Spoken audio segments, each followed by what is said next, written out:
All right, so as I was saying, this program is too big for one person to handle all alone. And while we've always had programmatic staff support the science through the grant funding and program officers, I'd like to introduce Nitin, Rahul, and Tom, who are now, in addition to their normal duties as program officers within each of the three major extramural divisions, have also been generous enough to offer their time to help me oversee the entire program. So Nitin and Tom, you'll see more and more through the product definition grant funding side of the house.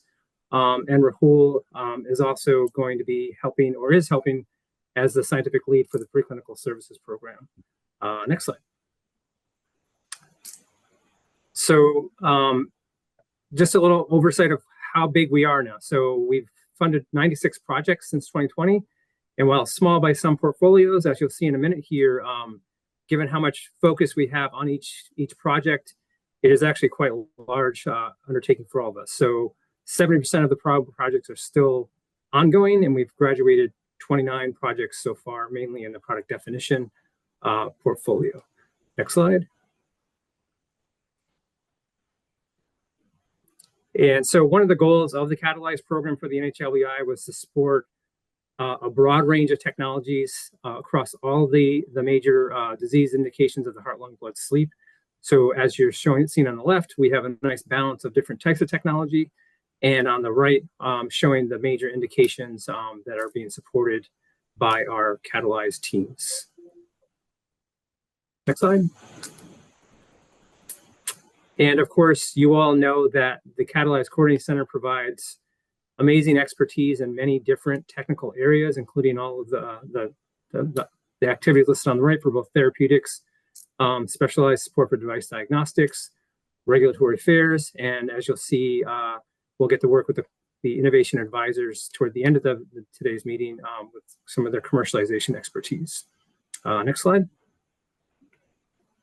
And I just wanted to highlight just how focused we are on you as the individual investigator, and kind of summarize the 900 plus meetings we've had over the last 4.5, 5 years to support you all. So of course, our kickoff meetings are really important, and then also the quarterly, but then there's been a significant number of break-off meetings, either for teams that are struggling to meet a milestone, or we identified a need for them that we wanted to focus in on for them to be successful.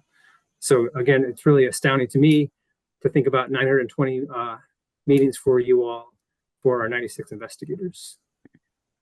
Next slide. And one of the other parts of the program that I think is really exciting and unique is that it's a flexible program, and it's really focused on the changing needs of our awardees. So if you recall, shown on the left is the kind of intake survey that Marissa and Josh from the evaluation team gives to everyone who joins the program. And based on these interests shown in red, we focus both the annual meeting today, but then also the webinar series throughout the year based on the interests of the investigators. And I think, some of the activities working with our EIRs today are directly related to these high interest and kind of the commercial outcomes interest in the program or the investigators. Next slide. And as I mentioned, we are very fortunate to have the commercialization component of the innovation advisors as part of the Catalyze program, because I really feel like it adds that really essential feedback, both getting the key opinion leaders feedback to some of our technologies, but then also just helping you all structure and be more aware of where you are through the use of some of the tools that's been launched this last year. The iCanvas, which those of you have not had a chance to use it yet, is really kind of a business readiness level. So on this kind of bingo board you see on the right, there's different levels of activities that align with where you should be from the commercial side, that aligns with where you are on your technology development side. And for those of you who have not had a chance to do this, please reach out to your tech lead, who may be able to get you access to this really great tool called iCanvas. And as we'll look at a little further down the list here, we'll be working on value propositioning later in the meeting today. Next slide. And so just a few of the outcomes that we are starting to see now in our 5th year. So we continue to have pretty good return on investment from the NHLBI's perspective. where both startup companies are being formed or being built out and able to then go out and raise additional capital on the left and in the middle. We've also seen our teams go on and receive additional NIH funding, and we have a pretty robust publication record from our Catalyze technologies as well. So I think that's the end of my little overview on kind of the pulse of the program. Hopefully not too boring and too long.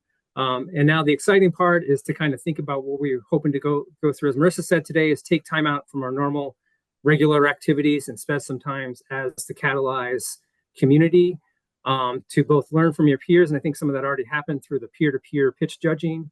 We'll hear in a second from Blanca to understand a little bit more about NHLBI's vision for new technologies.